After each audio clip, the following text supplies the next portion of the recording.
ole tun chuma kan thlir ho tur hi athulak na hian khuwa le min aron tarlan lo awangin karon da langdon lova thil hi kum king lo chunga arsat na theng kum king lo hur sual na manga na sataka ti du da na le pong nek na pong sual na thenga thil theng ani wangin an ma ni chui zon the na tura pa ber ming le khuwa tarlan aram don lo ni ti kha thir tu ten lo rem sa tai la atha ome Longtai district chunga khopakhat a chung ko pa ber kum som li le paruk mi chuan afanu pathum kum som pani mi kum som mi le kum sari mi te chu anu om lo hlanin alo pong sual thina chung ko nu ber ne na no pang te hian chumthum an sil nuin FIR hi ninga thariat sang ni som ni le pania khan Longtai police station a ji alu ania ni kwa thariat sang ni som ni le pania khan police ten chung ko pa ber chu an manta ani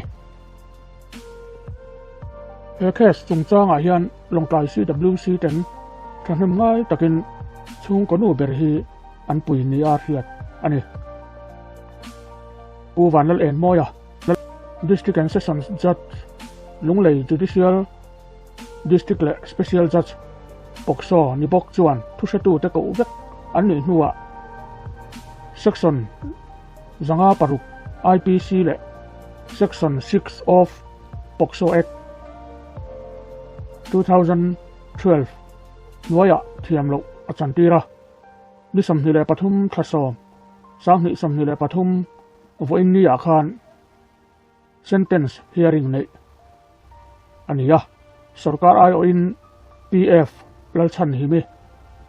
special public prosecutor ading ani Wain thotan ni chundar som le pania khan sentence hearing nei ni in convict ayo ading ukil in na satakin fremna niam thei ber peturin angen saka court chuan section 6 Pokso Act 2012 nuaya kumsom ni tang turin le cheng sing khat choi turin arel saka cheng sing khat a choi theilo ani chuan ni som ni dang atan bel don ani section zanga paruk IPC nuaya kum khat tang turin arel sak bok ani avain convict hir kumsom ni pakhat atang don ta tina ani chu convict hi reitak Chin National Army a tepo alo tang to thina kathulak na ina aron tarlan dana chuan anupui hi tuikuk ni in atar lang bok ani ole hemi chungchang hi toy te han saibel lok kan duwa Mizoram hun sang sanga India ram chu sailo taila hetiang anga no pang kumtling lo te chunga ursual na man hi alwar soviel maya midang ina midang fa chunga thil athen tir chu san ni ta sela madi hin nge te kan thi sen zom pui nge te pa berina afarin nge te chunga hetiang atil theisel maya hi apoi em maya eng sual na nge ako chunga lutang ti hi ngai to tham tak ni in alangani tuna fremna anpek kumsom ni pakhat chung tang tur an ti hi Mizoram a chuan convict rei pol tak ni te poin alanga dam chung tang tura ti te chu thusan ni ta sela Pokso Act a kot thutluk na a chuan a rei ber pol ani ome atuar tu tele athil ti ngai tu chuan hei po hi alanek le ni in ke ma ngai dana chuan alanek katia thi tura chung thu rel thei te ni ta sela chu tiang ang po chu a phu thot lo ni in ka hian ni Longtai district chunga hian Child Welfare Committee hian kum riat kalau về to hemi kaum chung ri ta po hian thu boi tam tak kan ngai tu chung jing a chuan nau pang kum king lo pai na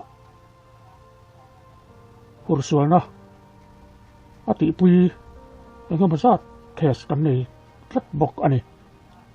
heng tiang ang hian long tai district mai ni lovin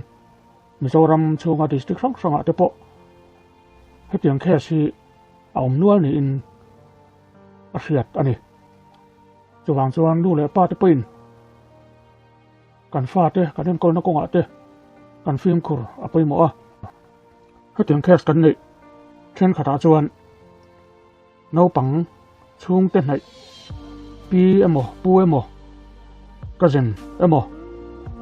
khatiang ang atanga hetiang ang chi thil lo theng ta te po hi sei tur om nual bok ani chuwang chuan kan fa te chunga hian hetiang thil la than lo na tur hian kan chung khat ngai tak po ni sila tu ma hi kan fa te tan an him lo ani ti hi rin phat tur ani chutiang anga kan en kol ani chuan hetiang ang har sat na tok thei din mona ding rang hi kan chan him thei don ani ti kha lo hetel bok ta ila atha in ka fi a tin nau pang kum thing lo chunga hur sual na mai ni lovin leilen na kan han ti ang chi nu le pai na mo na sataka an vuak ang chi te tin na ha thak an tho tir te le e jam na thangin kholaya veng rang sanga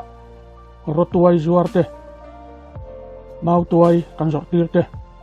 le thil dang a kum tling lo kan sar thin te po hi kan thri ani chuan heng kan mu ani chuan thu nei tu te lama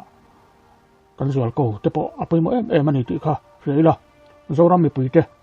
kan tran tlan chuan heng nau pang kum tling lo te laka ursual na man kholo na te po hi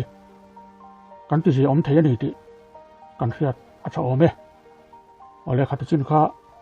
tun tu ma choni tu tok phot teng